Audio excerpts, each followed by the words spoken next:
ایک ایسا ملک جو 40 سالوں سے پابندیاں، جنگیں، سازشیں اور اپنی زندگی کے ورسٹ اکانومک پریشر کو برداشت کرتا ہوا آ رہا ہے، لیکن پھر بھی نہ رکا اور نہ جھکا اور اپنے آپ کو خوف سے آزاد کرنے میں لگا رہا۔ یہ صرف ایک ملک کی کہانی نہیں بلکہ ایک قوم کے قربانیوں، خوابوں اور سازشوں کے خلاف کھڑے ہونے کی کہانی ہے۔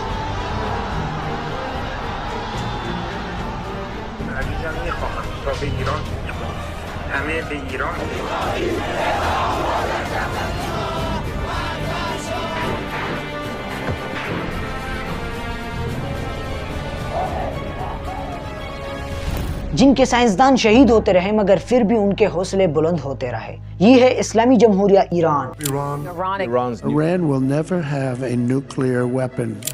دشمن ملت ایران همون دشمن ملت فلسطین است۔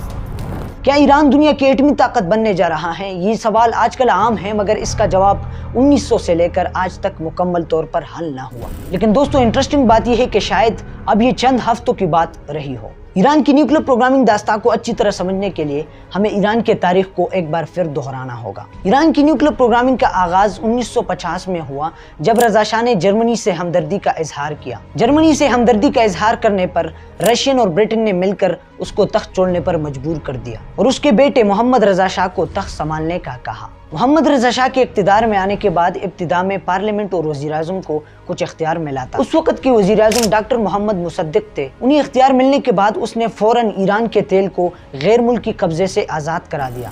اس وقت ایران کا تیل برٹن کے کنٹرول میں تھا جو ایرانی مزدوروں کو کچھ پیسے دیتے اور خود اربوں کماتے تھے۔ Mohammad Mossadegh meets the press to reaffirm his government's unwillingness to arbitrate with Britain over nationalizing the Anglo-Iranian oil company. With chances of a settlement fading, the West's best hope is that this sickly man, in whose frail hands may lie the key to peace, is as anti-Russian as he is anti-British. اب چونکہ برٹن کو راستے میں رکاوٹ صرف doctor محمد مصدق تھے تو امریکہ اور برٹن نے مل کر 1953 میں CIA اور M16 کی مدد سے ایک آپریشن بنایا جسے آپریشن ایجاکس کا نام دے دیا، جس کی مدد سے ڈاکٹر محمد مصدق کے حکومت کو گرائی اور محمد رضا شاہ کو مکمل طور پر طاقت دلائی۔ اور پھر یہ وہ لمحہ تھا کہ سطح زمین پر ایران امریکہ اور برٹن کا سب سے مضبوط الائز بن چکا تھا۔ Iran, because of the great leadership of the Shah, is an island of stability. پھر 1957 میں امریکن اور برٹن نے اپنے سب سے مضبوط الائی یعنی کہ ایران کو اور محفوظ بنانے کے لیے اس کے ساتھ ایک معاہدہ کیا جس کے تحت امریکہ ایرانی سائنٹسٹ کو ٹریننگ دے گی، ان کو ٹیکنیکل سپورٹ دے گی اور نیوکلیر ریسرچ کے لیے ضروری مواد فراہم کرے گی۔ اور اسی طرح 1974 تک سلسلہ آگے بڑھا۔ USA اور ویسٹرن کنٹریز کی ایڈ ملتی رہی جس کی مدد سے ایران نے یہ اعلان کیا کہ وہ 20 نیوکلیر پاور پلانٹس بنا سکتا ہے۔ اس کے ساتھ ساتھ امریکن ایجنسی CIA نے یہ رپورٹ کیا کہ وہ اگلے 10 سال میں نیوکلیر پاور بن سکتا ہے، مگر اس کے چند سالوں بعد 1979 میں اسلامی انقلاب نے ایران کو یکسر بدل دیا۔ به ترتیب شما مرد قوی ایران خواهید بود. اینطور فرض کنید.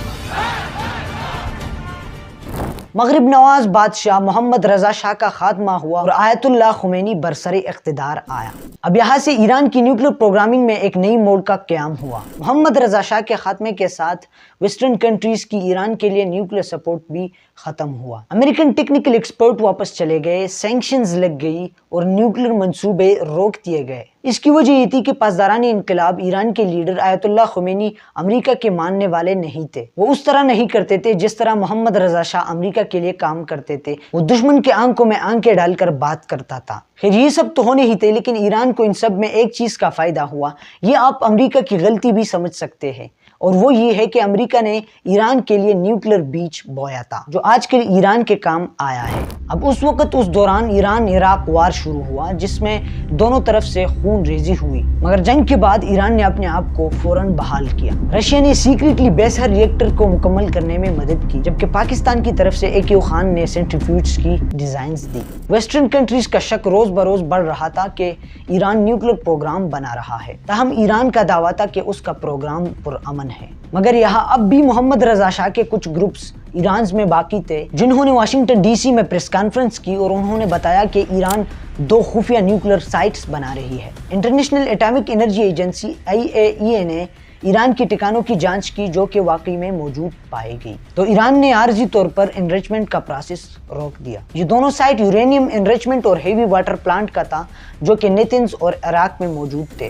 اب اس کے بعد 2005 میں جب محمود احمدی نژاد نے اقتدار سنبھالا تو ایران نے خفیہ طور پر یورینیم انریچمنٹ کا پروسیس پھر سے شروع کر دیا۔ یونائیٹڈ نیشن اور امریکہ نے بہت سارے پابندیاں لگائی اور دوسرے ممالک نے ٹریڈ سے بھی انکار کر دیا اور سینکشنز بھی پچھلے کے مقابلے میں ڈبل ہو گئے۔ یہی نہیں، ان دباؤ کے ساتھ ساتھ ایران کو نیوکلیر پروگرام سے روکنے کے لیے سیکرٹس مشنز بھی شروع ہو گئے۔ اسٹکس نیٹ سائبر اٹیک کیا گیا جس سے سینٹریفیوجز کو تباہ کیا گیا۔ یہ اٹیک اسرائیل اور امریکہ نے مل کر کیا تھا اور اس کے ساتھ ساتھ وہاں پر موجود سائنٹسٹ کو سرعام قتل کر دیا تھا۔ باوجود ان حملوں کے ایران نے کام جاری رکھا اور فورڈو جیسی انڈر گراؤنڈ سائٹس کو بھی فعال کیا گیا اور پھر 2012 تک ایران نے 20% یورینیم انریچمنٹ گین کیا تھا۔ 2013 میں حسن روحانی صدر بنے، بات چیت دوبارہ شروع ہوئی۔ ایران اور P5+ ممالک نے 2015 میں JCPOA پر دستخط کیے۔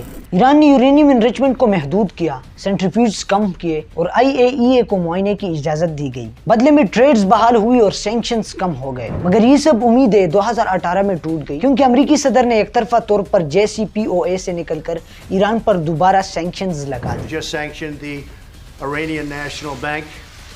That is their central banking system, and it's going to be at the highest level of sanctions. Iran کا سپریم لیڈر آیت اللہ خمینی نے ہر کسی کا انتظار کیا اور انصاف کے لیے بولتا گیا، مگر کچھ بھی نہ ہوا۔ رد عمل میں ایران نے یورینیم انریچمنٹ کو دوبارہ شروع کیا اور 20 سے بڑھ کر 60% تک پہنچ گیا۔ ٹرمپ وہاں بھی نہیں رکا اور ایران کے مشہور سائنسدان محسن فخریزادہ کو بھی قتل کرا دیا، جسے ایران کے نیوکلیر پروگرام کا باپ بھی کہا جاتا تھا۔ 2022 میں ٹرمپ ایڈمنسٹریشن کی جانے کے بعد بائیڈن کی انتظامیہ نے معاہدے میں واپسی کی کوشش کی، مگر اعتماد بحال نہ ہوا اور بات چیت ناکام ہو گئی۔ We've laid out for the leadership of Iran what we're willing to accept in order to get back in the JCPOA. 2023 تک IAEA کے معائنہ کاروں کو محدود رسائی حاصل رہی، مگر یورینیم انریچمنٹ کا پروسیس مزید بڑھتا گیا اور آج پھر 2025 میں ٹرمپ انتظامیہ کے آنے کے بعد اسرائیل نے ایران کے آرمڈ اور نیوکلیر سائٹس پر حملے کیے ہیں۔ جوابی کارروائی میں ایران نے اپنے انڈر گراؤنڈ سائٹس میں اضافہ کیا اور اپنے ڈیفنس سسٹم کو اور بھی مضبوط بنایا۔ ویسٹرن انٹیلیجنس کے مطابق ایران کے پاس ویپن بنانے کے لیے مواد موجود تھا، مگر ہتھیار سازی کے لیے ثبوت نہیں ملے۔ اب یہاں پر افسوس کی بات یہ ہے کہ ڈونلڈ ٹرمپ آج خود ایران کے ساتھ ڈیل کرنے کے لیے کبھی قطر تو کبھی عمان کا استعمال کر رہا ہے۔ اس کے جواب میں آیت اللہ خمینی کہتا ہے کہ میں کبھی بھی امریکن اور صہیونی ریاست کے ساتھ بات کے لیے تیار نہیں ہوں۔ طرف آمریکایی که در این مذاکرات غیر مستقیم وارد صحبت میشن گفتگو میکنن سعی کنن یاوه‌گویی نکنن۔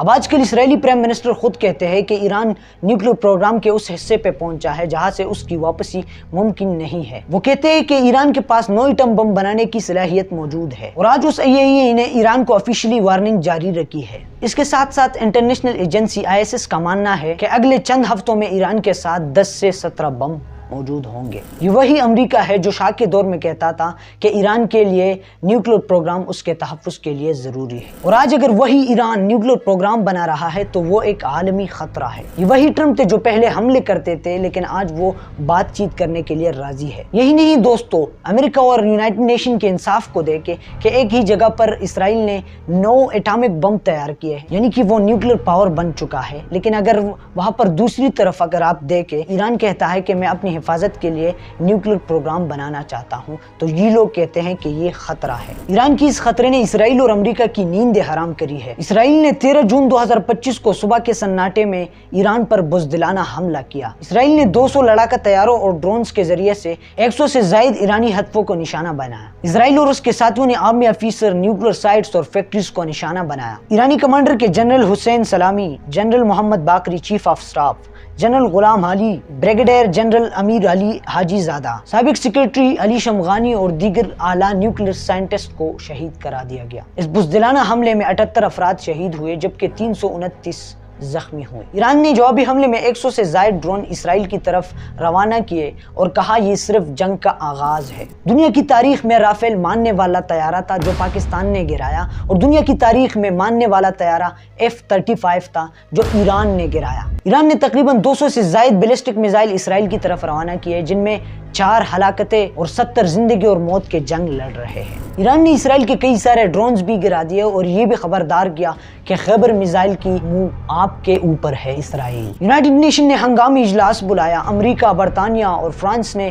تحمل کی اپیل کی، مگر خفیہ طور پر اسرائیل کی مدد جاری رکھی۔ اس حملے کے فوراً بعد عالمی تیل کی قیمتوں میں 14% اضافہ ہوا، امریکی اسٹاک گر گئی اور دنیا کے سرمایہ کار الرٹ پر ہے۔ ٹرمپ نے کہا کہ مجھے پتا تھا کہ حملہ ہونے والا ہے، مگر یہ پتا نہیں تھا کہ کب اور کہاں ہونے والا ہے، مگر جو بھی ہو اسرائیل نے وہی کیا جو میں پلان کر رہا تھا۔ اس کے جواب پر ایرانی لیڈر آیت اللہ خمینی نے کہا کہ ہم نیوکلیر پاور لینے کا حق رکھتے ہیں اور ہم اپنی دفاع کریں گے۔ دوستو، یہ جنگ میزائلوں کی نہیں، یہ ہے ایران کی خود مختاری کا۔ ہم سب ایران کے ساتھ ہیں، باقی آپ بتائیے۔